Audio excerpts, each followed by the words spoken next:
Hi everyone, my name is Richard Santoro and I welcome you to Third and Zen, the YouTube channel where every week I'm sharing a spiritual message to nourish ourselves, heart, mind, body, and soul. First, thank you so much for stopping by the channel. Thanks for checking out today's video.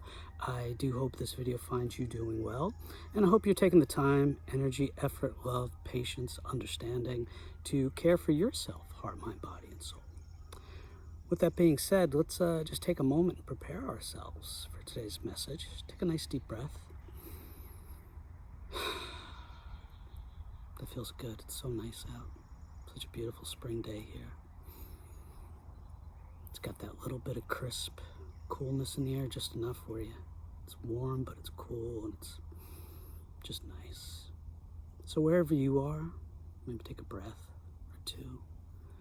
Just loosen, soften, settle. And let's get started with today's message, shall we? So on Apple TV Plus currently, there is a new documentary about the legendary Steve Martin called Steve, with an exclamation mark at the end. Steve Martin, famous actor, comedian, author, just absolute genius. Now, I hadn't planned on watching the documentary. I like Steve Martin. I love Steve Martin. Who doesn't love Steve Martin? Great, but I didn't know if I was interested in the documentary or not. But this morning on social media, someone shared a clip from the documentary, and it literally made me cry. And I want to talk about it briefly. Now, I will say this. If you haven't seen the movie Planes, Trains, and Automobiles with Steve Martin and John Candy, classic movie from the 80s, written and directed by the great John Hughes, you should go watch it. There's going to be spoilers in a moment. Great movie if you haven't seen it. So Steve Martin in this clip from the documentary is talking about the movie. He's talking about John Candy, and he's talking about this one particular scene, and he goes to his bookshelf. He's got this wonderful bookshelf with all of his scripts from his movies and these beautiful matching leather binders. It's awesome. And he's talking about a scene, and he opens up the script. He's talking about a scene between his character and John Candy's character towards the endish of the movie, around like where the third act would start. And he's talking about John Candy giving this monologue that was actually cut from the movie. And after hearing about this, I wish it wasn't cut. He's talking about this monologue, and that when John Candy gave this monologue, how Steve Martin, was there in the scene with him, looking at him and just sobbing, just absolutely sobbing. Now, just to refresh our memory a little bit, to give it context of what I'm going to talk about in this particular scene, it's towards the end, around the start of the last act. These two have been traveling together, and Steve Martin's trying to get home, and he wants to just destroy John Candy's character, who's a little bit much. And this is when John Candy's character opens up and is honest with him and tells him that his wife Marie, who he keeps referring to, wants to get home to his wife Marie, she actually passed away 8 years ago. And he gets into, and this is the part of the monologue that was cut, just talks about how most times of the year he's okay with it, but around the holidays it's very difficult for him. And what happens is he tends to latch on to somebody because he's just in need, and he doesn't really have family around anymore. And in this monologue, Steve Martin's talking about this. Steve Martin's getting choked up, and Steve Martin's saying how in the scene he was sobbing because the monologue is so moving. And here's what John Candy's character says. And Steve Martin is telling us this as he's reading the script, and it's where I'm going to want to jump off and make our point.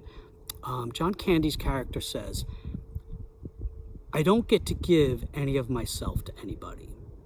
It's not the getting I miss, it's the giving." I'm going to read that one more time, because I'm not reading the whole monologue, just those two sentences. "I don't get to give any of myself to anybody. It's not the getting I miss, it's the giving." Now, when I was watching the clip of this documentary, I got choked up. And then down in the comments, the person that shared this particular video also shared a screenshot of the script itself with the monologue so people could read it, because Steve Martin didn't share the entire monologue. When I read those two sentences, I broke down and started crying. It really hit me. It really landed for me. And it's what I just want to briefly talk about a little bit today. We talk so much, and by we, I mean me, and, a lot of us, about loving each other, about loving your neighbor, about loving people, about having our love go out into the world so that we care for people that need it, people that need our kindness, our empathy, our understanding, our active love in various ways. So we talk about giving our love out. It's a reminder, because it's a reminder that's always needed, because this world needs love. This world needs love. People need our love. There's a lack of love and all that. I'm not going to keep repeating it, but the constant reminder is always to give love. And what these two sentences reminded me of is that it's not always that people need to receive love, which we do. We all are in need of that. But a lot of times people have it to give and no one to give it to. People have so much of themselves to give. So many gifts and talents and character traits and attributes and beauty and wonderfulness and uniqueness of themselves. And maybe they just don't have the people around them to give it to. So I think my message today is going to be really short and really to the point. Yeah, we really do want to love people. We want to act it. We want to make our love more than just an emotion. We want to make it an active verb where we're giving love. But maybe we could also be mindful of the fact that other people want to give love as well. And other people need an outlet to give love. So maybe, number one, I know I often need to hear this message. Allow others to give us their love. Allow others to do that for us. But as this monologue and as this line and the message of that movie, John Candy's character saying, some people really need an outlet, an individual, a connection, that fellowship, just that person to give it to give of themselves.